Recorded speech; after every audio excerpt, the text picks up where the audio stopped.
موسم حج ہے اور گلی گلی سے اہل محبت کے قافلے سوئے حرمین روانہ ہو رہے ہیں۔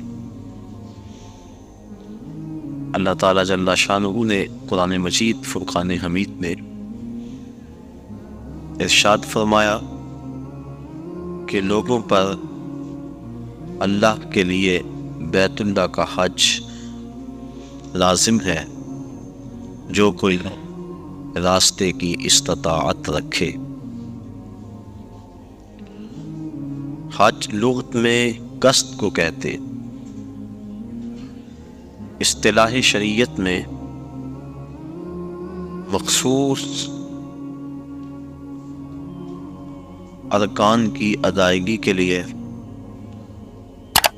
حرمین کے سفر کی جو نیت کی جاتی ہے اور وہاں حاضری کے لیے بندہ پہنچتا ہے اس کو حج کہتے ہیں۔ حضور نبی رحمت شفیع معظم رسول محتشم صلی اللہ علیہ وآلہ وسلم نے ارشاد فرمایا، جب انسان حج کرتا ہے تو وہ ایسے گناہوں سے پاک ہو جاتا ہے جس طرح ابھی ماں کے پیٹ سے اس نے جنم لیا۔ ماں قبل کے تمام گناہوں کا حج کفارہ ہے، اور اگر کوئی استطاعت رکھنے کے باوجود حج نہیں کرتا تو حدیث میں سخت وعیدیں موجود ہے۔ حضور کے ایک فرمان کے مطابق جو شخص استطاعت رکھنے کے باوجود حج نہیں کرتا، فرمایا وہ یہودی مرے یا عیسائی مرے، ہمیں اس سے کوئی غرض نہیں ہے۔ اور ایک حدیث کے لفظ ہے کہ حج میری امت کے ضعیف لوگوں کا جہاد ہے۔ حج کی فضیلت کے عنوان سے کتب حدیث کے اندر بہت کچھ موجود ہے۔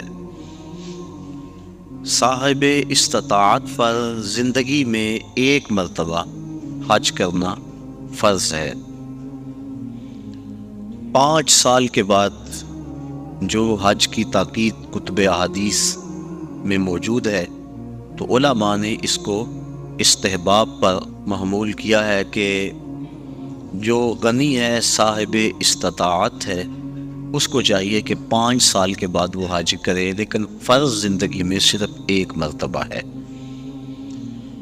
ایک مرتبہ واجب ہوا، اس نے ادا کر لیا تو وجوب اتر گیا، لیکن ویسے اس کے لیے مستحب یہ ہے کہ وہ ہر 5 سال کے بعد کر لے اگر وہ استطاعت رکھتا ہے، چونکہ حج کرنے سے اللہ تعالیٰ غنا عطا فرماتا ہے۔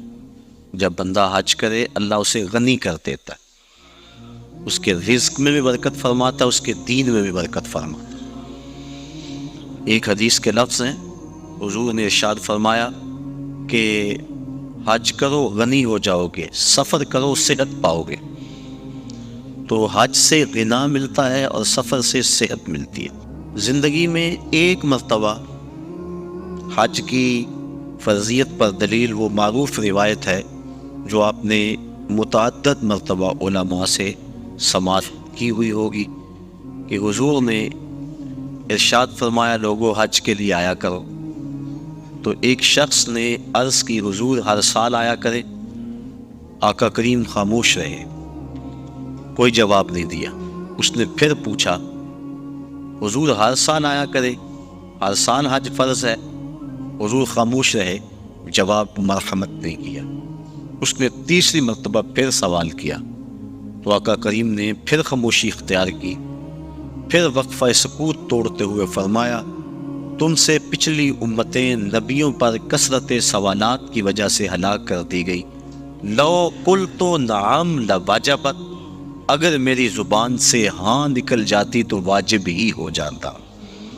وہ زبان جس کو سب کن کی کنجی کہیں، اس کی نافذ حکومت پہ لاکھوں سلام۔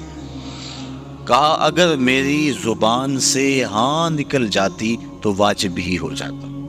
تو تو حضور کا اختیار فی شریعت سمجھ میں آیا کہ حضور جو کہیں وہی دین ہوتا ہے۔ قرب قیامت کے فتنوں میں سے ایک فتنہ حضور نے آج سے صدیوں قبل بیان فرما دیا۔ نسائی شریف کی روایت ہے، حضور نے ارشاد فرمایا قرب قیامت میں کچھ لوگ کہیں گے کہ حلال وہی ہے جو اللہ نے حلال کیا، حرام وہی ہے جو اللہ نے حرام کیا۔ فرمایا انما اوتیت القرآن ومثلہ معہ، مجھے قرآن بھی دیا گیا اور قرآن جتنے اور علم بھی میرے سینے میں رکھ دیے گئے، تو جس کو میں حلال قرار دے دوں وہ ایسی ہے جس طرح اللہ نے حلال قرار دیا ہے، اور جس کو میں حرام قرار دے دوں وہ ایسے ہی ہے جس طرح اللہ نے حرام قرار دیا ہے۔ چونکہ مصطفیٰ اپنی مرضی سے نہیں بولتے، وما ينطق عن الهوى ان هو الا وحی یوحی، جو مالک کی مرضی ہوتی ہے وہی مصطفیٰ کی بولی ہوتی ہے، تو اس لیے جو حضور فرما دے وہی دین ہوتا ہے۔ تو اس نے عرض کی حضور کیا ہر سال حج فرض ہے؟ تو آقا کریم فرمایا تم سے پہلی امتیں نبیوں پر کثرت سوالات کی وجہ سے ہلاک کر دی گئیں۔ لو قلت نعم لواجبت، اگر میری زبان سے ہاں نکل جاتی تو واجب ہی ہو جاتا۔ تو زندگی میں ایک مرتبہ حج فرض ہے۔ حضور نے حج کی فضیلت کے بارے میں بہت کچھ ارشاد فرمایا، اور ایک روایت کے لفظ ہیں کہ ایک حج ایسا ہے جس سے 3 آدمیوں کی مغفرت ہو جاتی ہے، اور وہ حج بدل ہے۔ کوئی اپنے والدین کی طرف سے، اپنے کسی عزیز کی طرف سے کسی کو حج کروائے تو ایک جس نے حج کیا اس کی بخشش ہو گئی، ایک جس نے حج کروایا اس کی بخشش ہو گئی، ایک جس کی طرف سے حج کیا گیا اس کی بخشش ہو گئی۔ تو یہ حج ایسا ہے، ایک حج سے 3 آدمیوں کی مغفرت فرما دی جاتی ہے۔ حج کا مقصد کیا ہے؟ حج کیوں کیا جاتا ہے؟ اس پر کچھ باتیں میں آج کی اس نشست میں آپ کے گوش گزار کرنا چاہوں گا۔ حج کا بنیادی مقصد اور ہر نیک عمل کا بنیادی مقصد رضائے الہی کا حصول ہے۔ انسان جو بھی نیک عمل کرتا ہے، ہر نیک عمل کا مقصد اللہ کی رضا کو حاصل کرنا ہے۔ قرآن مجید میں ارشاد فرمایا گیا کہ تمہاری قربانی کا گوشت اور خون اللہ کو نہیں پہنچتا، بلکہ تمہارے دل کا وہ تقوی اللہ کو پہنچتا ہے جس کے لیے تم نے قربانی کی ہے۔ گوشت خود کھا لیتے ہو، خون گلیوں میں بہہ جاتا ہے، کھالیں مدارس میں چلی جاتی ہیں، مختلف تنظیمات لے جاتی ہیں، تو اللہ کو کیا پہنچا؟ تو کہا تمہارے دل کا وہ تقوی ہے جو خلوص و للہیت ہے، اللہ کی رضا جوئی کا جو جذبہ ہے وہ جذبہ اللہ کو پہنچتا ہے۔ تو ہر نیک عمل کی بنیاد اللہ کی رضا ہے، اور اگر اللہ کی رضا کے لیے کوئی عمل نہ کیا گیا تو وہ عمل نہیں ہے، نیک عمل نہیں ہے۔ اور صرف ریاکاری کو شرک اصغر کہا گیا ہے، ورنہ انسان جو نیکیاں کرتا ہے، اچھے کام کرتا ہے، کسی کو شرک نہیں کہا گیا، ریاکاری کو شرک اصغر کہا گیا ہے۔ جب اللہ کے علاوہ بندہ کسی اور کے لیے نیک عمل کرتا ہے تو وہ نیک عمل نہیں ہوتے، اس کو شرک اصغر کہا گیا۔ اور قیامت کے دن اللہ تعالیٰ جل شانہ ارشاد فرمائے گا کہ جن کے لیے تم نے یہ عمل کیے تھے ان سے اس کا اجر لے لو، میرے لیے تو تم نے کیے نہیں تھے، جن کے لیے کیے تھے ان سے ان کا اجر لو۔ تو اب کوئی وہاں اجر دینے کی صلاحیت بلا کیسے رکھتا ہوگا؟ تو جب بھی انسان نیک عمل کرے تو بنیادی فلسفہ یہ ہونا چاہیے کہ میں اللہ کی رضا کے لیے کر رہا ہوں۔ اور انما الاعمال بالنیات، یہاں بھی یہی مراد ہے کہ اعمال کا دار و مدار حسن نیت پر ہے، خلوص پر ہے۔ تو حج کا بھی باقی اعمال کی طرح پہلا بنیادی مقصد اللہ کی رضا کو حاصل کرنا ہے۔ حج کا دوسرا مقصد، حج مسلمانوں کا عالمی اجتماع ہے۔ اسلام نے ایک نظام دیا، محلے کی سطح پہ مسلمانوں کا اجتماع نماز با جماعت، علاقے کی سطح پہ مسلمانوں کا اجتماع جمعۃ المبارک ہے، شہر کی سطح پر مسلمانوں کا اجتماع عیدین ہے، اور عالمی اجتماع حج ہے۔ یہ ترتیب ہے اسلامی نظم کی اور اسلامی اجتماعیت کی۔ حج مسلمانوں کا عالمی اجتماع ہے اور عرفات کی حاضری حج کے بنیادی اراکین میں سے ایک رکن ہے کہ چاہے چند لمحوں کے لیے عرفات میں آپ جائیں تو پھر حج ہوگا، اگر عرفات کی حاضری نہ ہو سکی تو حج ادا نہیں ہوگا۔ تو عرفات کے اندر یوم حج کو خطبہ دیا جاتا ہے جس کا سننا مسنون ہے۔ تو خطبہ حج کے اندر مسلمانوں کے عالمی اجتماع کو امام حج امیر حج کا منصب ہے کہ جو مسائل درپیش ہیں ان مسائل کی روشنی کے اندر ان کی رہنمائی کرے۔ حضور نبی رحمت صلی اللہ علیہ وآلہ وسلم کا خطبہ حج ہمارے سامنے ہے۔ اس وقت جو حالت ہے مسلمانوں کی وہ کسی سے مخفی نہیں، اور حج کے موقع پہ چاہیے تو یہ کہ امیر حج پورا سال محنت کرے، اپنی ٹیمیں مختلف علاقوں میں بھیج کر تجزیہ کرے کہ مسلمان اس وقت پوری دنیا سے پیچھے کیوں رہ گئے ہیں، اور جو سازشیں کرنے والے اہل اسلام کو ہر وقت ظلم و جبر کی چکی میں پیس رہے ہیں تو ان سے چھٹکارا کیوں کر ممکن ہے۔ تو وہ پوری دنیا کے آئے ہوئے نمائندوں کو پورے سال کا لائحہ عمل دے کہ تم نے اپنے اپنے علاقوں میں جا کے یہ کرنا ہے اور اس پیغام کو آگے لوگوں تک پہنچانا ہے۔ پھر پورا سال اس کی نگرانی ہوتی رہے اور سال کے بعد تجزیہ کیا جائے کہ کمی بیشی کیا ہے، کتنے فوائد ہوئے اور کہاں تک ہم نے اپنا ہدف حاصل کیا، اور ترمیم و تنسیق کے ساتھ نیا منصوبہ، نیا لائحہ عمل لوگوں کے سامنے رکھا جائے اور دنیا کے کونے کونے سے آئے لوگ حرم کے اس تحفے کو اپنے ساتھ لے جائیں اور پوری دنیا پر پھیلا دیں۔ جب سے برٹش گورنمنٹ کی نوآبادیاتی وزارت کے جاسوسوں نے سلطنت عثمانیہ کو توڑا اور اسلام کی اجتماعیت پر چرکا لگایا تو اسلام کا یہ جو نظام ہے یہ کافی حد تک کمزور پڑ گیا۔ علامہ اقبال پھوٹ پھوٹ کے روئے تھے، دیکھ مسجد میں شکست رشتہ تسبیح شیخ، اور بت کدے میں برہمن کی پختہ زناری بھی دیکھ، چاک کر دی ترک نادان خلافت کی قبا، سادگی مسلم کی دیکھ اوروں کی عیاری بھی دیکھ۔ یہ ایک الگ ٹکڑا ہے، الگ کہانی ہے کہ مسٹر ہیمفر کس طرح یہاں داخل ہوا اور کس طرح سلطنت عثمانیہ کو توڑنے کے لیے اس نے کن کن لوگوں کو خریدا، کیا کیا ہوا، اور پیچھے کون کون سے جبہ و دستار والے لوگ تھے، اور پھر خلافت کی رہی صحیح جو ساکھ موجود تھی وہ ساکھ بھی ختم کر دی گئی۔ ورنہ یہ حال اس وقت جو امہ کا ہو رہا ہے، اگر سلطنت عثمانیہ موجود ہوتی تو جو بھی حالت تھی کم از کم یہ حالت اس وقت امہ کی نہ ہوتی۔ تو یہ باقاعدہ منصوبہ بندی کے ساتھ ایسا کیا گیا، اور اس وقت ہم پوری دنیا میں 56 ملکوں میں اور مختلف گروہوں، زبانوں، نسلوں، فرقوں میں بٹے ہوئے ہیں، اور ہماری طاقت یکجا نہیں ہو پا رہی، اور اتنی کثرت کے باوجود ہمیں ویٹو کا حق بھی حاصل نہیں، اور دنیا میں جس کار مذلت میں ہم گرے ہیں العیاذ باللہ اسی کشتی کو ہے خوف تلاطم صد ہے منہ موڑ دیے تھے جس نے بڑھتے ہوئے طوفانوں کے۔ ہم تو 313 ہو کے جبر کی آنکھوں میں آنکھیں ڈال کے بات کرتے تھے، اور آپ 1 ارب سے متجاوز، لیکن ہماری جو حالت ہے وہ کسی سے بھی مخفی نہیں۔ کابل میں، کندھار میں، تکریت میں، موصل میں، بغداد میں، القدس میں، کشمیر میں، آذربائیجان میں، بوسینیا میں، کسووا میں، جہاں بھی دیکھے مسلمانوں کا ہی خون بکھرا ہوا ہے، اور گوانٹا ناموبے کی جیلوں کے اندر اس سردی کے اندر ان مظلوموں کے ساتھ جو ظلم ہو رہا ہے وہ ناقابل بیان ہے کہ لہجہ پھٹتا ہے، دل زخمی ہوتا ہے۔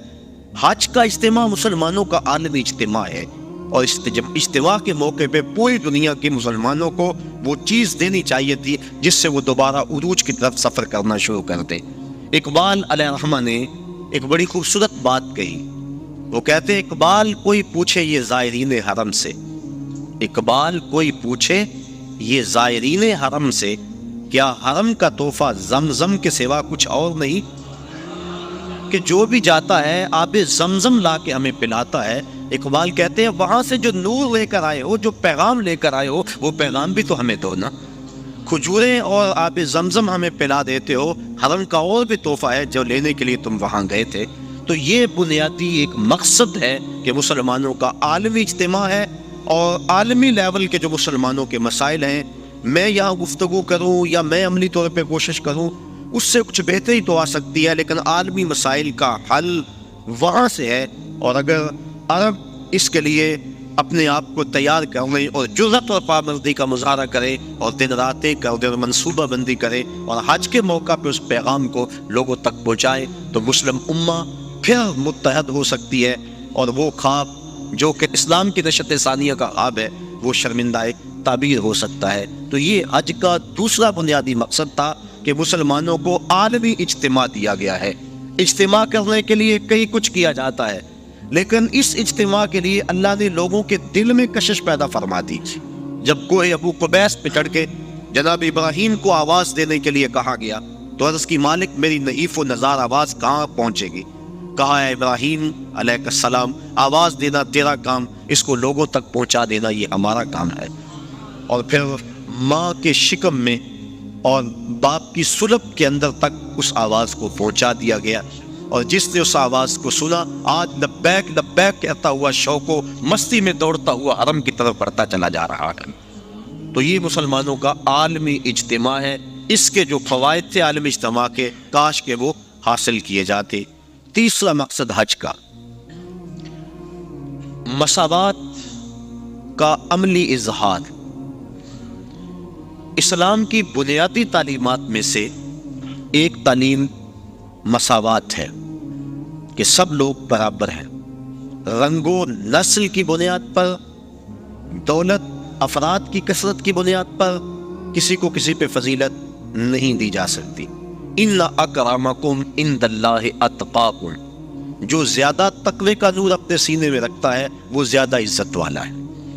یہ اسلام کا وہ بنیادی درس اور سبق ہے کہ جس سے شکستہ دل لوگ، درماندہ لوگ، غریب طبقہ، غلام لوگ اسلام کی طرف ان کا میلان ہوا اور کھچے چلے آئے، ان کو ان کے حقوق اسلام نے دیے۔ آج حقوق نسواں کے حوالے سے بات چل رہی ہے۔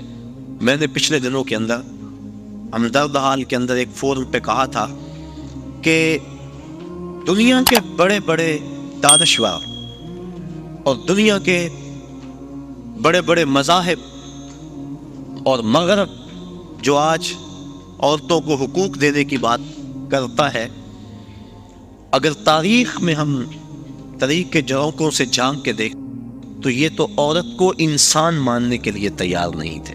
افلاطون کا فلسفہ پڑھے، وہ کہتا ہے یہ از قبیل جن سے انسان ہی نہیں، تو انسان کی ضرورت خدمت اور کفالت کے لیے پیدا کی گئی ہے۔ ہم شکل بھی انسان کی ہے، انسان نہیں ہے۔ اور کسی نے کہا کہ یہ بدی کا سر چشمہ ہے، کسی نے اس کو اللہ کے قرب کے راستے کی سب سے بڑی رکاوٹ گردانا، اور کسی مذہب نے اس کے قتل کو جائز قرار دیا۔ یونانیوں کا فلسفہ پڑھ لیں۔ عیسائی دنیا آج جو دعوے کرتی ہے عورتوں کو حقوق دینے کی، 90,000 عورتوں کو عیسائی دنیا نے زندہ جلایا ہے۔ ان کی تاریخ بڑی شرمناک ہے۔ تو کس نے حقوق دیے عورت کو؟ کون عورت کے حقوق کا محافظ ہے؟ دنیا والے تو عورت کے وجود کو برداشت نہیں کرتے تھے۔ یہ بر صغیر پاک و ہند، ابن بطوطہ جب یہاں آیا تو کس بات سے بے ہوش ہوا تھا؟ اس نے ایک منظر دیکھا کہ ایک شخص فوت ہو گیا، اس کی بیوی کو ابھارا گیا کہ تیرا خامد مر گیا، جیون ساتھی پتی مر گیا، اب تو نے جی کے کیا لینا ہے؟ تیری وفا کا تقاضا یہ ہے کہ تو بھی اس جلتے ہوئے شعلوں میں چھلانگ لگا دے، تو خامد کی اگر وفادار ہے تو اس کو بھڑکا کر اس آگ کے اندر چھلانگ لگانے کے لیے تیار کیا گیا۔ اور جب اس نے جوش میں آ کے چھلانگ لگائی، اس کی چیخیں جب فضاؤں میں بلند ہوئی تو معروف سیاح ابن بطوطہ بے ہوش ہو گیا اور اپنے گھوڑے سے گر پڑنے لگا، اور لوگوں نے بڑھ کے تھاما۔ رسم ستی کے نام سے بر صغیر کے اندر عورتوں کو خامدوں کے ساتھ زندہ جلایا جاتا تھا۔ اور عربوں کی تاریخ آپ جانتے ہیں کہ وہ تو بیٹی کے وجود کو برداشت نہیں کرتے۔ حق دینا تو بات کی بات ہے، وہ تو وجود کو گوارا نہیں کرتے تھے۔ اگر کسی کے ہاں بیٹی جنم لے لیتی اس کا منہ کالا ہو جاتا۔ یہ قرآن نے بتلایا۔ آبرو بچانے کا ایک ہی طریقہ کہ وہ بیٹی کو زندہ درگور کر دے۔ اگر ایسا نہیں کرتا تو معاشرے میں معزز نہیں سمجھا جاتا۔ اپنی بیٹی کے لیے آج میں اور آپ محبت بھرے جملے بولتے ہیں، بیٹی کے ہاتھ پیلے کرنے کے لیے بوڑھا باپ اپنی جھکی ہوئی کمر پہ بوریاں لاد لاد کے مزدوری کرتا ہے، اور فیکٹری کے اندر بھائی اوور ٹائم لگا رہا ہے کہ میں نے اپنی بہن کے ہاتھ پیلے کرنے۔ یہ بھائی تو قتل کرتا تھا بہن کو کہ کل کوئی میرا بہنوئی نہ ہو، یہ باپ کو زندہ درگور کرتا تھا کہ میں کسی بیٹی کا باپ نہ کہلاؤں۔ تو باپ کے دل میں بیٹی کی یہ محبت، بھائی کے دل میں بہن کا یہ پیار کہ وہ اس کے لیے کتنی محنت کرتے ہیں، اور جب گھر سے بیٹی رخصت ہوتی ہے تو باپ بھی پھوٹ پھوٹ کے روتا ہے، اور بھائیوں کے آنسو بھی خشک نہیں ہوتے۔ یہ تو قاتل تھے بیٹیوں کے اور بہنوں کے لیے، ان کے دل میں یہ گداز اور نرمی اور محبت کس نے ڈالی؟ آمنہ کے لال کا یہ عطیہ ہے۔ سجدہ شکر ادا کرتی رہے ساری زندگی بھی عورتیں، تو وہ حق شکر ادا نہیں کر سکتی۔ ان کے تو وجود کو برداشت نہیں کیا جاتا تھا، ان کے وجود کو عزت بخشی تو وہ محمد عربی صلی اللہ علیہ وسلم نے بخشی۔ آج عورتیں بگڑے ڈال رہی ہیں کہ ہمارے حقوق کا تحفظ کیا گیا، اور اگر اس کی آبرو بھی لٹتی ہے بالجبر تو مقدمہ بھی درج نہیں ہوتا، پہلے سیشن جج کے پاس اسے جانا ہوگا، استغاثہ پیش کرنا ہوگا، پیچیدگیاں ہیں، قانونی معاملات ہیں۔ یہ تو آنکھیں کھلیں گی اس وقت جب ان کے ساتھ جو ہے وہ عملی سلوک ہوا۔ تو آج یہ بنگڑے اور آج یہ خوشیاں کہ ہمیں تحفظ دے دیا گیا، یہ عورتوں کے تحفظ کا بل نہیں ہے، عورتوں کی تذلیل کا بل ہے۔ عورتوں کو تحفظ اسلام نے دیا ہے۔ جس ماں کو ترکے میں بانٹتے تھے اس کے قدموں میں جنت ڈال دی، کہا تیری جنت اس ماں کے قدموں تلے، اور یہ شرطیں لگائی کہ ماں قاریہ قرآن ہے یا حافظ قرآن ہے یا رابعہ بصری ہے وقت کی تیری ماں، تو پھر اس کے قدموں تلے جنت ہے۔ اپلے تھاپتی ہوئی ماں کے قدموں تلے بھی بیٹے کی جنت رکھ دی گئی۔ بہن کو عزت کی مستن پہ بٹھا دیا گیا، بیٹی کو باپ کے لیے دل کی دھڑکن بنا دیا گیا، آنکھوں کا نور اور چین بنا دیا گیا، گھر کی زینت بنا دی گئی، اور بیوی جس کو پاؤں کا جوتا خیال کیا جاتا تھا اس کو محبوبہ بنا کے خامد کے لیے محبتوں کے گوشے اس کے سینے کے اندر رکھے گئے۔ اور حضور نبی رحمت صلی اللہ علیہ وسلم نے ازواج مطہرات کے ساتھ جو حسن سلوک کی داستانیں رقم کی، لوگوں کے لیے عملی نمونہ چھوڑا۔ کسی کو حمیرہ کہہ کے پکار رہے ہیں، کسی کی فوتگی کے بعد جانور ذبح کر کے ان کی سہیلیوں کے گھر میں گوشت بھیج رہے ہیں تاکہ ان کی روح کو آسودگی ہو۔ حضرت فاطمہ تو زہرا فرماتی ہیں کہ جب میری والدہ کا وقت آخر آیا تو حضور کی خدمت میں میری ماں نے مجھے بھیجا کہ جاؤ حضور سے کہو کہ مجھے اپنی چادر رحمت دے دیں۔ میں حاضر ہوئی، عرض کی، حضور نے کہا کہ بیٹا اپنی ماں سے پوچھو نا چادر کیا کرنی ہے۔ میں پوچھنے آئی تو حضور بھی پیچھے آ گئے۔ تو حضرت خدیجہ الکبریٰ رضی اللہ تعالی عنہا آپ نے عرض کی، حضور میں اس لیے چادر مانگی ہے کہ مجھے محسوس ہو رہا ہے میرا وقت آخر آ گیا، میری آرزو یہ ہے کہ اس چادر میں مجھے کفن دیا جائے۔ اب سنیے حضور کے لفظ، عورتوں کے حقوق کی بات کرنے والے اس بلندی پہ سوچ بھی نہیں سکتے۔ جب حضور کی زوجہ محترمہ نے چادر مانگی تو آقا کریم کی آنکھوں سے آنسو چھلکنے لگے، اور پھر فرمایا، اے خدیجہ تو نے تو چادر مانگی ہے، لو اردت جلدی لا آتیتو کے، اگر تو میری جلد بھی مانگ لیتی میں وہ بھی پیش کر دیتا۔ یہ اسلام کے دیے ہوئے حق۔ اللہ اکبر۔ تو بات کر رہا تھا کہ اسلام نے کمزور طبقوں کو ان کے حق دیے ہیں، یہ ایک الگ مضمون ہے کہ غلاموں کو ان کے حق دیے، غریبوں کو حق دیے، یتیماں کو حق دیے، یہ الگ مضمون ہے۔ یہ چونکہ کرنٹ ایشو ہے اس وقت، اس پر میں نے تھوڑی سی بات آپ کے سامنے رکھی۔ تو اسلام نے کمزوروں کو، غریبوں کو بنیادی حق دیا کہ سب انسان برابر ہے، تقوی کی بنیاد پہ فضیلت ہے۔ جب فاران کی چوٹیوں سے نور اسلام چمکا اور گھر گھر اس کے اجالے ہوئے تو عرب کا سب سے کالے رنگ کا شخص جس کا نام تھا اسود، وہ حضور کی خدمت میں حاضر ہوا۔ کوئی شخص اس کو رنگت کی سیاہی کی وجہ سے قریب بٹھانے کے لیے تیار نہیں تھا۔ اس نے آ کے حضور کی خدمت میں عرض کی، حضور اگر میں اسلام لے آؤں تو مجھے کیا ملے گا؟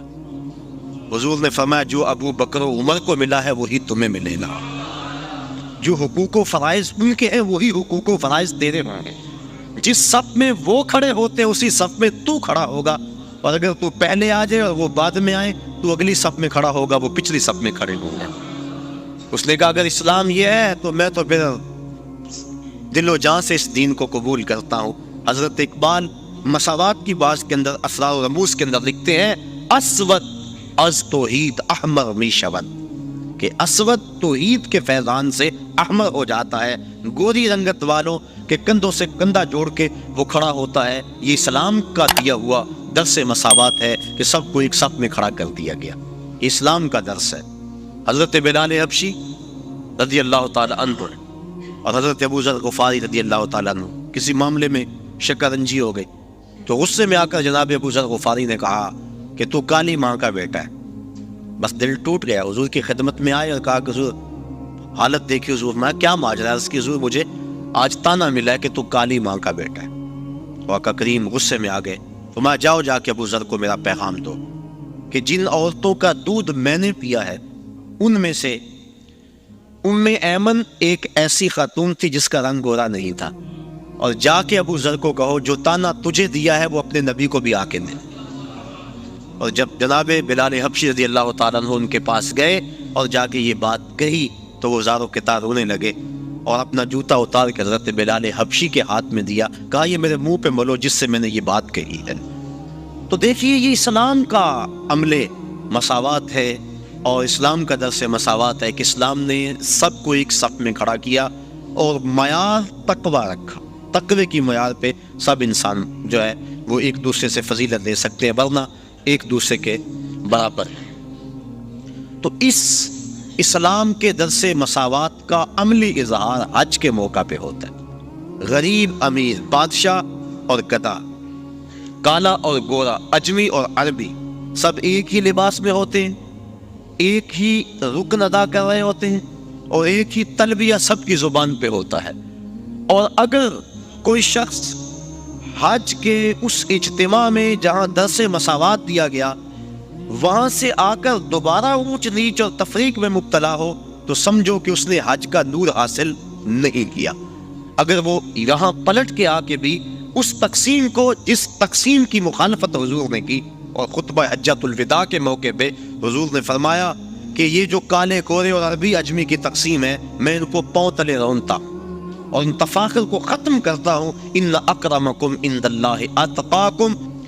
اب یہی درس ہمیں اپنی پوری عملی زندگی کے اندر یاد رکھنا چاہیے، مسجد میں بھی، گھر میں بھی، معاشرے میں بھی، ہر جگہ اس عمل کو یاد رکھنا چاہیے۔ ہم اگر جلسہ کروائیں، ہم اگر محافل منعقد کریں، ہم اگر عالم دین ہیں، ہم اگر شیخ طریقت ہیں تو ہمیں اس بات کا ضرور خیال رکھنا چاہیے۔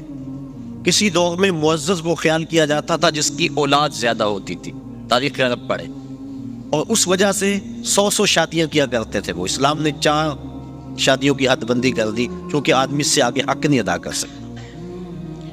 اور پھر دور بدلتا گیا، یہ جو موجودہ دور ہے اس دور میں عزت کا معیار کثرت دولت سمجھ لیا گیا ہے۔ ہمارے اشتہار دیکھ لیں، معززین شہر، اس کی فہرست پڑھیں تہجد گزار نہیں ملیں گے، اس کی فہرست پڑھیں تو تقوی کے اعلیٰ معیار پہ جو لوگ ہیں لیکن ہیں غریب وہ نہیں ملیں گے۔ دولت مند لوگ معززین شہر کہلاتے ہیں، اور بدقسمتی یہ ہے کہ ہم اپنی محافل کے اندر بھی ان کو ہی ترجیحی بنیادوں پہ آگے بٹھاتے ہیں کہ اس کے پاس دولت زیادہ ہے۔ یہ اسلام کا جو عملی درس ہے مساوات کا، یہ اس کا قتل عام اسٹیجوں پہ ہوتا ہے۔ پیر صاحب کے قریب بھی وہی ہوتا ہے جس کے پاس دولت زیادہ، اور جو غریب ہوتا ہے اس کو کہا جاتا ہے پیچھے بیٹھ جا اور 1.25 لاکھ مرتبہ یا ایو یا قیوم پڑھ، اس کو وظیفے پہ لگا دیا جاتا ہے اور امیر اسٹیج کی زینت ہوتا ہے۔ رسول کریم کا نام سن کے جس کی آنکھوں سے آنسو چھلکتے ہیں اور حضور کی محبت میں جو تڑپتا ہے، سحری کے وقت اٹھ کے تہجد پڑھتا ہے اور پھر اشراق پڑھ کے مزدوری پہ چلا جاتا ہے، رزق حلال کماتا ہے، نمازوں کی کوتاہی نہیں کرتا، اپنی زبان کی حفاظت کرتا ہے، نظر کی حفاظت کرتا ہے، وہ تو جوتیوں پہ بیٹھے، اور جو اسمبلیوں کے اندر اسلامی حدوں کا مذاق اڑائے، اور جس کے بارے روز ہم نماز میں کہہ چکے ہیں وَنَخْلَعُ وَنَتْرُكُ مَن يَفْجُرُكَ، اے اللہ جو تیرے حکموں کو توڑے گا ہم اس سے قطع تعلق کریں گے. اس کو ہم اسٹیج کی زینت بنائیں کہ یہ ایم پی اے صاحب ہے، یہ ایم این اے صاحب ہے، یہ دولت مند ہے، اس کے پاس دولت کے انبار موجود ہے. میں دولت سے نفی نہیں کر رہا، دولت عثمان ہو، دولت قارون نہ ہو، لیکن معیار اگر دولت ہوگا تو پھر غریبوں کا استحصال ہوگا. اور اسلام نے اس استحصالی نظام کے خلاف ہی تو جنگ کا اعلان کیا. تو یہ مساوات کا درس حج کا درس ہے. اس بات کو اچھی طرح سے ذہن میں رکھا جائے اور اپنی عملی زندگی کے اندر ترجیح کس کو دی جائے؟ جو تقوی والا ہے. کبھی ایسا بھی ہو کہ ڈھونڈے ہمارے محلے میں سب سے زیادہ متقی کون ہے. آج مہمان خصوصی محفل نعت میں وہ ہوگا، بوڑھا ہے، کپڑے پھٹے ہیں، پیوند لگے ہوئے ہیں، جوتا ٹوٹا ہوا ہے، لیکن تہجد بھی پڑھتا ہے، اشراق بھی پڑھتا ہے، چاشت بھی پڑھتا ہے، گمنام ہے، کوئی پوچھنے والا نہیں ہے. حضور کا نام سن کے آنکھیں چھلکتی ہیں. ذرا وہ محفل نعت میں صدارت کی کرسی پہ بیٹھا اور لطف نہ آ جائے. لیکن بدقسمتی ہے، اور میں بات کہہ دیتا ہوں، اپنے بھی خفا مجھ سے ہے، بیگانے بھی ناخوش، کہ میں زہر حلاحل کو کبھی کہہ نہ سکا کاندھ. بات وہی کہتا ہوں، سمجھتا ہوں جسے حق، نئے ابلۂ مسجد ہوں، نئے تہذیب کا فرزند. کبھی ایسا بھی ہوتا ہے کہ آج جو محفل نعت میں مہمان خصوصی ہے، کل وہ شراب خانے میں تھا، اور ہم اس کے لیے نہ کیا کیا زمین و آسمان کے کلابے بنا دیتے ہیں. خدا را یہ ظلم اللہ کے گھر میں نہ کرے، محافل نعت میں یہ ظلم نہ کرے، آستانوں پہ یہ ظلم نہ کریں. تقوی کو بنیاد بنائیں اور تقوی کو معیار ٹھہرائیں. تو جب تقوی کو معیار بنائیں گے تو دیکھنا کہ کس طرح تقوی میں دوڑ لگتی ہے. جب دین میں بھی عزت دولت سے ہے، دنیا میں بھی عزت دولت سے ہے، تو پھر کس کا جی چاہے گا کہ روکھی سوکھی کھائے اور حلال کی کمائے اور حرام کے قریب نہ جائے. جب پیر بھی عزت دولت کو دیتا ہے، مولوی بھی عزت دولت کو دیتا ہے، شیخ بھی دولت کو عزت دیتا ہے، معاشرہ بھی دولت کو عزت دیتا ہے، تو جہاں عزت ہو انسان وہاں لپکتا ہے. یہ فطرت ہے انسان کی. کبھی آپ نے دیکھا ہو بارش ہو نا، پاؤں پھسل جائے اور بندہ گر پڑتا ہے، تو یہ بعد میں دیکھتا ہے کہ مجھے چوٹ لگی ہے یا کہ نہیں لگی، پہلے دیکھتا ہے مجھے کسی نے دیکھا تو نہیں. یہ فطرت ہے انسان کی، اسے اپنی عزت اپنی جان سے زیادہ عزیز ہے. تو جہاں عزت ملتی ہے وہاں بڑھتا ہے. تو اگر اس کو یہ سبق دیا جائے کہ جس کے پاس دولت ہے اس کے پاس عزت ہے، تو دولت کی دوڑ لگے گی. اور اگر معاشرے میں علماء، مشائخ، ذمہ دار لوگ یہ شعور دیں گے کہ جس کے پاس تقوی کا نور زیادہ ہے وہ معذب ہے، تو دیکھنا مسجدوں کی رونقیں بڑھتی ہیں یا کہ نہیں بڑھتی. تو یہ اسلام کا عملی درس ہے حج کے موقع پہ مساوات کا. حج کا چوتھا مقصد، یہ جو گفتگو ہے، یہ جو مضمون ہے، یہ تفصیل طلب ہے. اس حوالے سے بہت سے دکھڑے ہیں میرے سینے کے اندر، اور ہمارے معاشرے کے اندر جو کچھ ہے یہ آپ بھی اس سے باخبر ہیں اور میں بھی باخبر ہوں. انشاءاللہ زندگی رہی تو کبھی اس پر گفتگو کریں گے، لیکن اگر اب اس پہ میں بات کی تو پھر کافی وقت جو ہے وہ گزر جائے گا. معاشرے کے وہ محروم طبقے اور عدم مساوات کا جو انداز ہمیں نظر آتا ہے معاشرے کے اندر، اس سے معاشرے میں جرائم پھیل رہے ہیں، اس سے معاشرے کے اندر ظلم اور جبر پھیل رہا ہے، اس سے معاشرے کے اندر بے سکونی ہے اور طمانیت کا نور کسی کے پاس نہیں ہے. میں نے جمعۃ الوداع کے موقع پر کہا تھا کہ ایک طرف تو حال یہ ہوتا ہے کہ امیر کا بگڑا ہوا بچہ گولڈن سیب کا ایک کونا کاٹ کے دوسرا کتے کے آگے ڈال رہا ہوتا ہے، اور دوسری طرف عید کے دن بھی بیوہ کا یتیم بچہ چھاپڑی لگا کے آلو چھولے بیچ رہا ہوتا ہے. تو جس معاشرے میں یہ تقسیم ہو اس معاشرے میں روشنی کیسے آ سکتی ہے، اس معاشرے میں نور کیسے آ سکتا ہے؟ میرے آقا تو یتیم کو سینے سے لگاتے، اس کو نیا لباس بھی دیتے، عزت بھی دیتے، اور ساتھ یہ بھی کہتے بیٹا کیا تو پسند نہیں کرتا کہ محمد تیرا باپ لگے اور عائشہ تیری ماں لگے اور فاطمہ تیری باجی لگے؟ پھر جب وہ انگلی تھام کے حضور کے چلتا ہے تو وہ کہتا ہے کہ تھا تو یتیم لیکن مزہ آ گیا مصطفیٰ کی انگلی تھامے جا رہا. تو اگر ہم پسے ہوئے طبقوں کو عزت دیں گے اور انسانی وقار کو ملحوظ رکھیں گے اور اسلام کا جو مساوات کا درس ہے اس درس کو ہر صورت کو ملحوظ رکھیں گے، تو معاشرے کے اندر طمانیت ملے گی، غریب کو بھی سکون ملے گا اور امیر کو بھی سکون ملے گا. اور وہ لوگ قابل داد ہیں کہ جو دولت کی کثرت کے باوجود تکبر کی اس خصلت سے اور نمایاں ہونے کی اس آرزو سے مبرہ ہے. ایسے لوگوں کی کمی بھی معاشرے کے اندر نہیں ہے.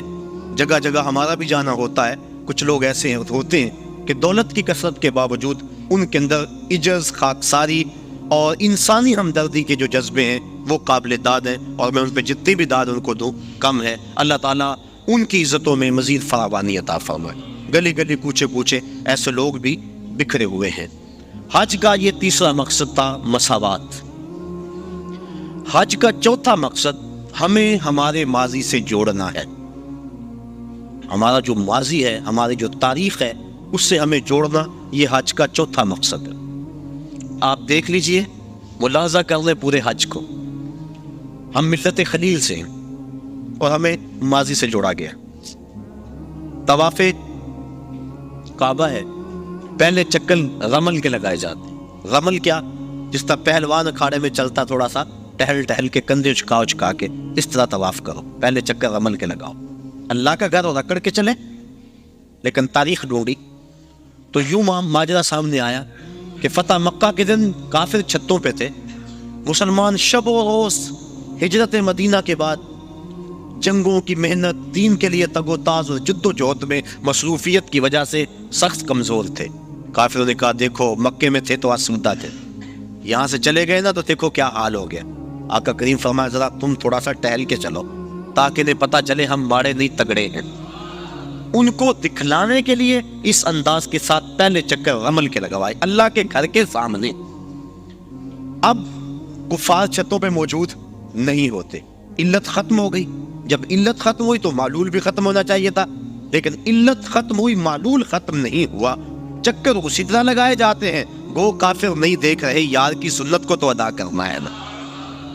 تو یہ ماضی سے ہمیں جوڑا جا رہا ہے. ہمارا ذہن پلٹ کے ادھر چلا جاتا ہے اور فتح مکہ کا منظر آنکھوں کے سامنے گھوم جاتا ہے اور اسلام کی شان و شوکت سمجھ میں آتی. اب طواف کر لیں تو حجر اسود کو چومنا ہے. حجر اسود ایک پتھر ہے سیاہ رنگت کا، اور اس کو بڑھ بڑھ کے چوما جاتا ہے. انسان اپنی اکلوتی اولاد کے لیے اتنی کشش نہیں پاتا اپنے دل میں جتنی اس پتھر کے لیے پاتا ہے. تو کیا کشش ہے اس پتھر میں. حضرت عمر فاروق طواف کرتے کرتے رک گئے اور کہا اے حجر اسود، میں تجھے کبھی نہ چومتا اگر میرے رسول نے نہ چوما ہوتا ہے. اب حجر اسود کے بعد آئے مقام ابراہیم پہ آ کے 2 نفل پڑھے. اللہ تعالیٰ نے اس کو کہا کہ اس کو مصلی بنا لو. کیوں کہ اس پتھر پہ میرے خلیل علیہ السلام کے قدم لگے. میرے گھر کا طواف کر لیا، لیکن اگر محبت کی ریت سمجھتے ہو اتنی دیر تک طواف نہیں مانوں گا جتنی دیر تک تمہاری پیشانی وہاں آئے جہاں میرے یار کے قدم آئے. کہ اس کو مصلی بنا لو. قریب نماز پڑھو، سیدھ میں نماز پڑھ لو، قریب نماز پڑھ لو، اس کے آس پاس جہاں تمہیں جگہ ملتی ہے نماز پڑھ لو. یہاں نماز پڑھو گے اللہ تمہاری نماز قبول کرے گا، حج بھی قبول کر لے گا. ذرا غور کیجئے، اسلام نے تو پتھروں سے دور نہیں ہٹایا، پتھروں سے ہٹایا ہے، پتھر توڑے گئے، لیکن حجر اسود بھی پتھر، مقام ابراہیم بھی پتھر، ان پتھروں کے نیڑے کیا جا رہا ہے. پتھروں سے دور کیا، ان پتھروں کے قریب کیا جا رہا ہے. کہا یہ وہ پتھر ہیں جس پہ کسی کے قدم لگے ہیں، کسی کے لب لگے ہیں، اس لیے ان پتھروں کے قریب کیا جا رہا ہے. اب آگے آئیے، چاہے زمزم پہ چشمہ پھوٹ رہا ہے، پانی کھڑے ہو کے پئیں، جو دعا مانگے پوری ہوگی، جس نیت سے پئیں پوری ہوگی. دنیا کے اوپر جتنے بھی چشمے جاری ہیں، وہ کشمیر میں ہو یا دنیا کے کسی اور خطے میں، وہ چشموں کو جاری کرنے والا کون ہے؟ اور چاہے زمزم کو جاری کرنے والا کون؟ سب چشموں کا خالق اور جاری کرنے والا اللہ. تو اس چشمے کو بھی اللہ نے جاری کیا، باقی دنیا کے چشموں کو بھی اللہ نے ہی جاری کیا، لیکن اس چشمے کا پانی کھڑے ہو کے پیے، اس کا پروٹوکول ہے، اعزاز ہے. باقی چشمے بھی اللہ کے جاری کردہ، اس میں کیا خصوصیت ہے؟ اس لیے کہ اس چشمے نے اللہ کے نبی کے قدموں کے بوسے لیے ہیں. حضرت خلیل کے فرزند ارجمن حضرت اسماعیل کے بوسے لیے، ان کے قدموں کے بوسے لیے. اور جس نیت سے پیو، علماء کہتے ہیں اس نیت کو اللہ پورا فرما دیتا ہے. سین حرم میں بڑا ہجوم تھا، ایک بہت بڑے محدث آئے ہوئے تھے، لوگ ان کی زیارت میں بڑھتے تھے، رش بڑا تھا، جو مسافہ کرتا دھکا لگتا آگے چلا جاتا. پھر دوسرا آدمی آ جاتا. ایک آدمی نے دیکھا، اس کا جی چاہا کہ میں ان بزرگوں کے پاس چند لمحوں کے لیے بیٹھوں، چونکہ اللہ والوں کی صحبت بہت بڑی دولت ہے، اگر مل جائے تو غنیمت سمجھنا چاہیے. تو وہ چاہے زمزم پہ آئے، آب زمزم پیا، اور پھر ان بزرگوں کے پاس جا کے کہنے لگے ایک مسئلہ پوچھنے آیا ہوں. انہوں نے کہا پوچھو. کہا سنا ہے آب زمزم جس نیت سے پیو وہ نیت پوری ہو جاتی ہے, تو کیا یہ ٹھیک ہے؟ تو وہ محدث جن کے پاس ایک لمحہ بھی نہیں تھا, لوگ لائن میں آتے اور آگے جاتے, کہہ رہے ہاں بالکل ٹھیک ہے. کہا پھر میں ابھی آب زمزم پی کے آیا ہوں اور اس نیت سے پی کر آیا ہوں کہ آپ سے اللہ کے رسول کی 100 حدیثیں سنوں گا, یہ ہے میری نیت, اور ابھی میں پی کے آیا. تو وہ فرمانے لگے بیٹھ جا, پھر باقی کام بعد میں ہوں گے, پہلے 100 حدیثیں سن لیں. تو آب زمزم جس نیت سے پیا جائے وہ نیت پوری ہوتی ہے. کیا اعزاز ہے اس میں کہ اس نے اللہ کے نبی حضرت اسماعیل علیہ السلام کے قدم چومے.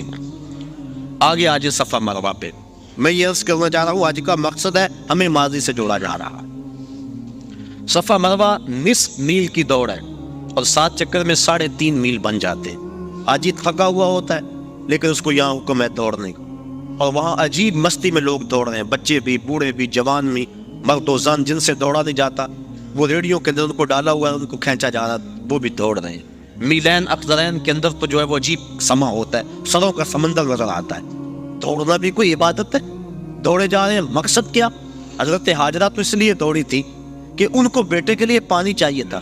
حاجی کی بغل میں پانی کی بوتل ہوتی ہے, اور وہ تو اس لیے دوڑی تھی کہ بیٹے کے لیے پانی کی تلاش تھی, اور یہاں حاجی کے ساتھ بیٹا بھی دوڑ رہا ہوتا ہے. ماں بیٹا, باپ بیٹا اکٹھے دوڑ رہے ہیں, پانی کی بوتل بغل میں ہے لیکن دوڑ رہے ہیں.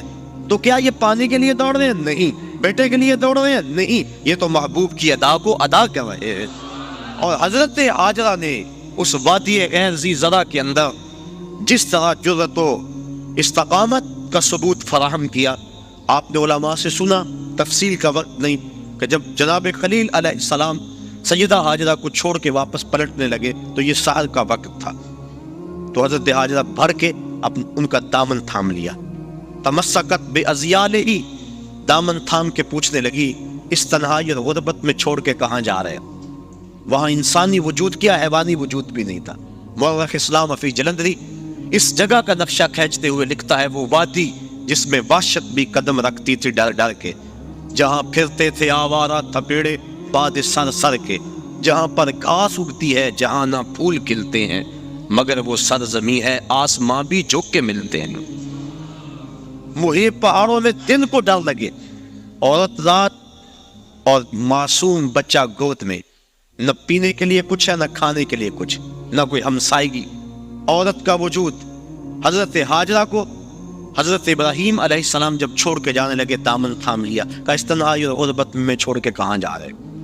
کوئی جواب نہ دیا. پھر قدم اٹھایا تو آگے بڑھی پاک تینت خاتون نے, پھر دامن پکڑا, کہا اس تنہائی میں چھوڑ کے ہمیں کہاں جا رہے ہو؟ لیکن جناب ابراہیم علیہ السلام کی آنکھوں میں آنسو تو ہیں لیکن جواب کوئی نہیں دیا. پھر قدم اٹھایا اور پھر دامن کو پکڑ کے کہا اس غربت اور تنہائی میں چھوڑ کے ہمیں کہاں جا رہے ہو؟ میرا نونہال جو میری امیدوں کا چراغ ہے یہ ضائع نہ ہو جائے کہیں, اور یہاں پانی بھی نہیں ہے, اور میں عورت ذات, کہاں چھوڑ کے ہمیں جا رہے ہیں؟ حضرت خلیل علیہ السلام نے پھر جواب نہ دیا. تو حضرت حاجرہ نے بات کو بھانپ لیا اور کہا کیا اللہ کا یہ حکم ہے؟ قال نعم, کہا ہاں. کہا پھر آپ جائیے, آپ خیر سے جائیے, اگر اس کا یہ حکم ہے تو وہ ہمیں ضائع نہیں ہونے دے گا. پھر ان پتھروں میں اللہ کی بندی حضرت حاجرہ رکی, جہاں دن کو ڈر لگتا ہے, جہاں مردوں کے کلیجے اور پتے پانی پانی ہو جائیں, وہاں وہ خاتون رکی. عورت کا وجود, معصوم بچہ گود میں, تنہائی, غربت, کھانے کے لیے کچھ نہیں, پینے کے لیے کچھ نہیں, انسانی وجود کوئی نہیں, ہمسائیگی کوئی نہیں, حشرات الارض بھی نہیں پائے جاتے, زمین پہ گھاس بھی نہیں کی ہوئی. اور رات کا لمحہ حضرت خلیل چھوڑ کے جا رہے, کہا چاہیے آپ خیر سے جائیے, اگر اس کے حکم پہ چھوڑ کے جا رہے ہیں تو وہ ہمیں ضائع نہیں ہونے دے گا. اللہ اکبر. اللہ کی بندی حضرت حاجرہ سلام اللہ علیہا نے جرأت اور عظیمت کی جو داستان رقم کی, اور پھر بیٹے کے لیے بے تابانہ دوڑ رہی ہیں, کبھی صفا پہ کبھی مروہ پہ, اللہ کے حکم کے لیے یہاں رکی. کہا میری بندی میرے حکم کے لیے تو نے حد کر دی. ایک عورت سے یہ تصور کہ وہ اس طرح آج غربت میں رہے, اور پھر اس اعتماد اور یقین سے خامد کو رخصت کرے کہ آگ کے گوشے کو بھیگنے بھی نہ دے, کہ یہ اللہ کا حکم ہے, تو اگر آگ کا گوشہ بھیگ گیا تو کہیں یہ نافرمانی نہ ہو جائے. یہ تیری استقامت, یہ تیری جرأت. تو پھر دیکھ اگر تو نے یہ 7 چکر لگائے تھے تیری راہوں پہ نبیوں کو بھی دوڑاؤں گا، تیری راہوں پہ ولیوں کو بھی دوڑاؤں گا۔ قیامت تک لوگ دوڑتے رہیں گے۔ وہ اعزاز اور وہ پروٹوکول دیا، نبی بھی دوڑ رہے ہیں، ولی بھی دوڑ رہے ہیں، غوث کتب ابدال بھی دوڑ رہے ہیں۔ ان راہوں پہ کیا کون کون نہیں دوڑا؟ خود امام الانبیاء ان راہوں پہ دوڑے ہیں۔ کہا دن کو جائیں دوڑ لگی ہوئی ہے، رات کو جائیں دوڑ لگی ہوئی ہے، پچھلے پہر جائیں دوڑ لگی ہوئی ہے، سروں کا سمندر ہے، برستی بارش میں دیکھیں دوڑ لگی ہے، کڑکتی دھوپ میں دیکھیں دوڑ لگی ہے۔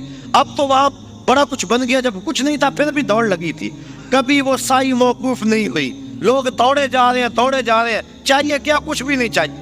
پانی چاہیے؟ نہیں۔ بیٹا چاہیے؟ نہیں۔ دوڑ لگی ہوئی ہے۔ کہا میری بندی تو نے حد کر دی، اب قیامت تک تیرے نام کے پھریرے لہراتے رہے۔ اللہ اکبر۔ اب یہ دیکھو، یہ بھی ماضی سے میں جوڑا جا رہا ہے۔ اب آگے بڑھ جائیں، جب سائی مکمل کر لیں تو قصر کرائیں یا حلق کروائیں، سر مڈوا دیں۔ یہ سر کیوں مڈوایا گیا؟ اس لیے کہ بال اتر جائیں، پھر غسل ہوگا، آرام اتر جائے گا تو انسان ہلکا پھلکا ہو جائے گا، تر و تازہ ہو جائے گا، بال اتر جائیں گے۔ یہ مقصد اگر ہوتا تو جس کے بال ہوتے اس کو تو حکم دیا جاتا، لیکن حکم ہے کہ ایک شخص پیدائشی طور پہ گنجا ہے، اس کے سر پہ ایک بال بھی نہیں ہے، اب اس کو حکم ہے کہ وہ خالی استرا لے اور اپنے سر پہ پھیرے۔ امراض الموسیٰ للکوسیٰ فی الحج، وہ لے استرا اور اپنے سر کے اوپر، جلد کے اوپر خالی پھیرے۔ کوئی اسے دیکھے یوں کرتا ہوا تو کہے گا کہ یہ اس کی عقل ٹھیک ہے، سر پہ تو بال بھی نہیں، استرا پھیر رہا ہے۔ بال ہو تو استرا پھیرے، تو وہ اسے کہے گا میاں بالوں کو اتارنے کے لیے استرا کوئی نہیں پھیرتا، یہ تو محبوب کی ادا کو ادا کیا جا رہا ہے۔ اللہ اکبر۔ دیکھ لیں پورا حج، دیکھ لیں رمی جمال، دیکھ لیں شیطان کو کنکر مارے جا رہے ہیں۔ حضرت ابراہیم، حضرت اسماعیل علیہ السلام کو تو نظر آیا تھا شیطان، حاجی کو نظر آتا ہے؟ اسلام تو ایک لمحہ بھی بے مقصد گزارنے سے روکتا ہے کہ ایک کام بھی بے مقصد نہ کرو۔ یہاں شیطان نظر بھی نہیں آ رہا اور پھر بھی کنکر پھینکے جا رہے ہیں۔ حضور کا نام آتا ہے نا لبوں پہ، ہم چوم کے آنکھوں سے لگا لیتے ہیں، بس طبیعت معترض ہیں۔ ہم کہتے ہیں یار مسند فردوس دہلمی کی روایت ہے، حضرت آدم علیہ السلام جب چلتے تھے پیچھے آواز آتی تھی، پوچھا مالک یہ کیا ماجرا ہے؟ کہا تیری پشت میں نور مصطفیٰ رکھا ہے، فرشتے اس کی زیارت کے لیے تیرے پیچھے چلتے۔ کہا مالک وہ نور تو میں بھی دیکھنا چاہوں گا۔ کہا پھر اپنے ناخنوں میں دیکھو، جب ناخنوں میں ظہور ہوا تو چوم کے آنکھوں سے لگا لیا۔ تو ہم بھی اس سنت کو ادا کرتے ہیں، کہتے ہیں یہ تو لکیر کی فقیری ہے، انہیں تو نظر آیا تھا، تمہیں نظر آتا ہے؟ ہم کہتے ہیں مینا میں تمہیں نظر آتا ہے؟ تمہیں نظر نہیں آتا، لکیر کے فقیر وہاں بنتے ہو کہ نہیں؟ تم اس لکیر کے فقیر ہو، ہم اس لکیر کے فقیر بھی ہیں اور اس لکیر کے فقیر بھی ہیں۔ نظر آئے نہ آئے لیکن چوم کے آنکھوں سے لگاتے ہیں کہ یار کی سنت کو تو ادا کر رہے ہیں۔ تو پورا حج دیکھ لیں، ہمیں ہمارے ماضی سے جوڑا جا رہا ہے۔ یہ حج کا ایک جو ہے وہ بنیادی مقصد تھا۔ حج کے اور بھی کچھ مقاصد ہیں، لیکن وقت میرے سامنے اتنا ہے کہ اس کے دامن میں اتنی گنجائش نہیں کہ میں تفصیل سے کسی اور عنوان سے گفتگو کروں۔ صرف 2 جملے۔ حج ہو گیا، واجبات بھی ادا ہو گئے، سنن بھی ادا ہو گئے اس کے، اور اس کے اراکین بھی ادا ہو گئے۔ اب حج مکمل ہو گیا، اب کیا کریں؟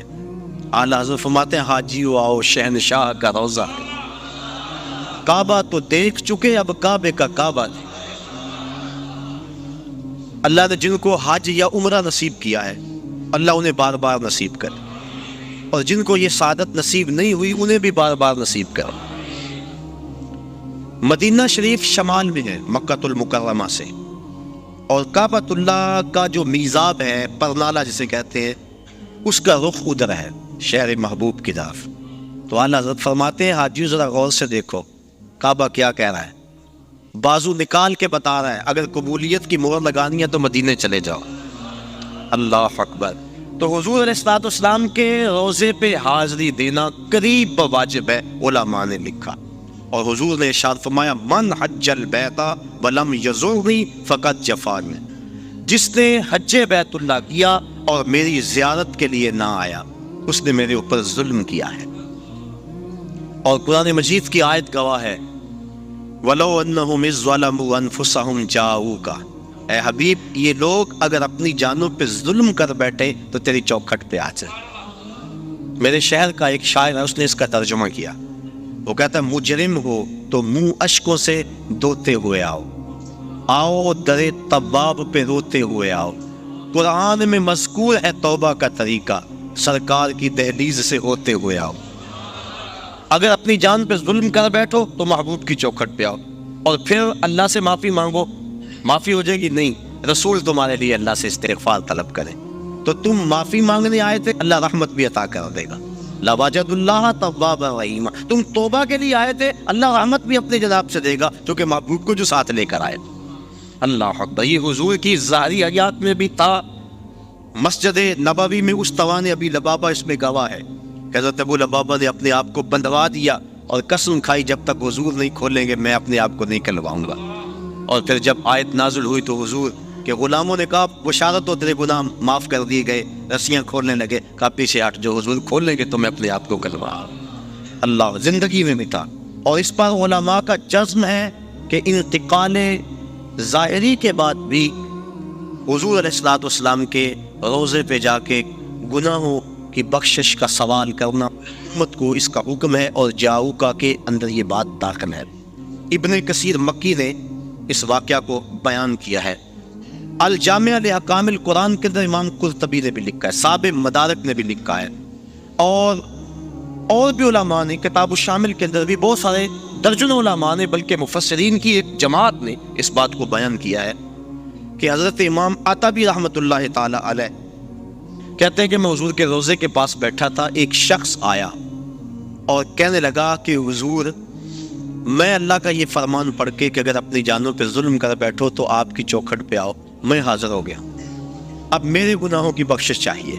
اور اس نے 2 شعر پڑھے۔ امام عطبی کہتے ہیں کہ وہ فریاد کر کے چلا گیا، وہ چلا گیا تو میری آنکھ لگ گئی، آنکھ لگی تو مقدر جاگ اٹھا، حضور کی زیارت نصیب ہوئی۔ میں بتا چکا ہوں، میرے سامعین اس بات کو جانتے ہیں کہ حضور نے فرمایا جس نے مجھے خواب میں دیکھا اس نے مجھے ہی دیکھا، شیطان خواب میں آ کر بھی میری مثل ہونے کا دعویٰ نہیں کر سکتا۔ دوسری بات، حضور فرمایا جس نے مجھے خواب میں دیکھا من رآنی فی المنام فسیرانی فی الیقظہ، وہ ان قریب جاگتے بھی دیکھ لے گا۔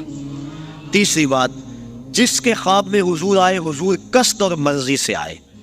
اور چوتھی بات کہ خواب میں اگر کسی کو حضور نے کچھ عطا کیا تو وہ محض باہم اور گمان نہیں تھا، حقیقت تھی۔ اگر وہ سیری کو چادر ملی صبح اٹھے تو کندھوں پہ موجود تھی۔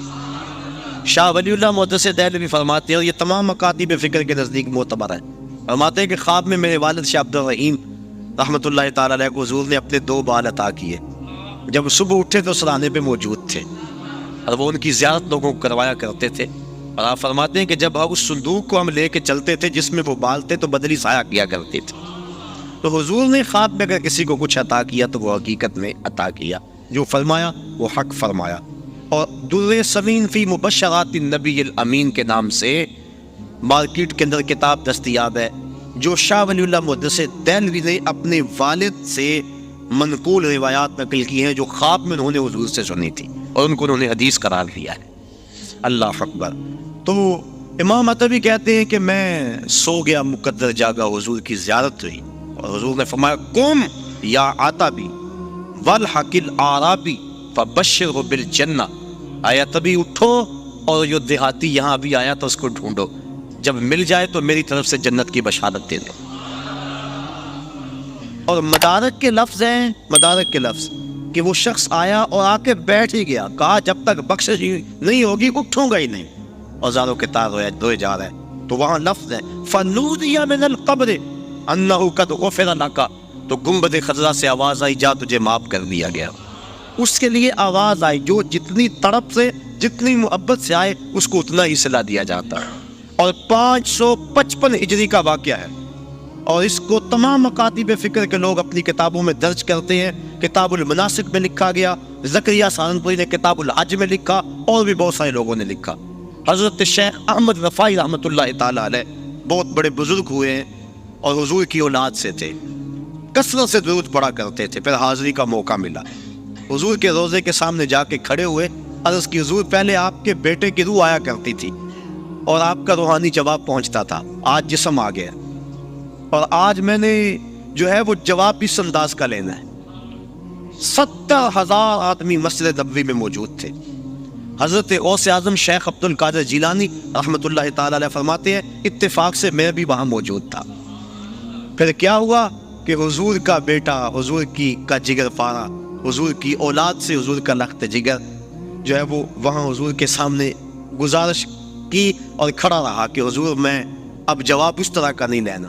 70,000 آدمی نے دیکھا کہ گنبد خضرا سے حضور کا دست مبارک باہر آ گیا، اور حضرت امام رفاعی جو ساتھ کو چوما، بوسے دیے، اور ان کی برکت سے جو مسجد نبوی میں سو کر لوگ موجود تھے سب نے حضور کے مبارک ہاتھ کی زیارت کر لی۔ اللہ اکبر۔ اسی لیے امام مالک امام دار الہجرہ فرماتے ہیں کہ اگر کوئی شخص حضور کے روضے کی زیارت کر کے آئے، باقی 3 ائمہ کہتے ہیں وہ کہے میں حضور کے روضے کی زیارت کر کے آیا ہوں، لیکن امام مالک کہتے ہیں کہ وہ کہے کہ میں حضور کی زیارت کر کے آیا ہوں، اس لیے کہ حضور نے فرمایا جس نے میری وفات کے بعد میری قبر کی زیارت کی گویا اس نے میری زیارت کی، اور حضور نے یہ بھی ارشاد فرمایا من زار قبری وجبت لہ شفاعتی، جس نے میری قبر انور کی زیارت کی میرے اوپر لازم ہے کہ میں اس کی قیامت کے دن سفارش کروں گا۔ تو آؤ سرزمین مکہ حرم الہی کے انوار بھی لوٹے، اور سرزمین مدینہ میں حضور کی رحمتوں کے سائے تلے بھی بیٹھے۔ مکہ بھی برکت والا، مدینہ بھی برکت والا، مکے کی حاضری کے کیا کہنے اور مدینہ کی حاضری کے کیا کہنے، بات لمبی ہو جائے گی، بہت لمبی۔ جب میں سفر حجاز کے لیے حاضر ہوا تو واپس لوگ ملنے کے لیے آئے تھے، بڑا لوگوں کو شوق تھا کہ ان سے داستان سنے۔ میں نے جگہ جگہ ان دنوں کے اندر تذکرے مدینہ شریف کے اور حرم الہی کے کیے، تو دوست آ بیٹھے، وقت تھوڑا تھا، میں نے کہا کہ یار مختصر کہانی نہ سنا دو، ایک تو لمبی کہانی ہے جو صدیوں پر پھیلی ہے تو ختم نہیں ہو سکتی، ایک ایک لمحہ صدیوں پہ محیط ہوتا ہے، اور ایک کہانی 2 لفظوں میں سناؤ۔ انہوں نے کہا چلو وہ بھی سنا دو۔ تو میں نے کہا کعبۃ اللہ پہ پہلی نظر بڑی مشکل ہے اور روضہ رسول پہ آخری نظر بڑی مشکل ہے، تو یہ اس سفر کی داستان ہے، اس سفر کی کہانی ہے۔ اللہ مجھے آپ کو بار بار سفر حرمین نصیب فرمائے۔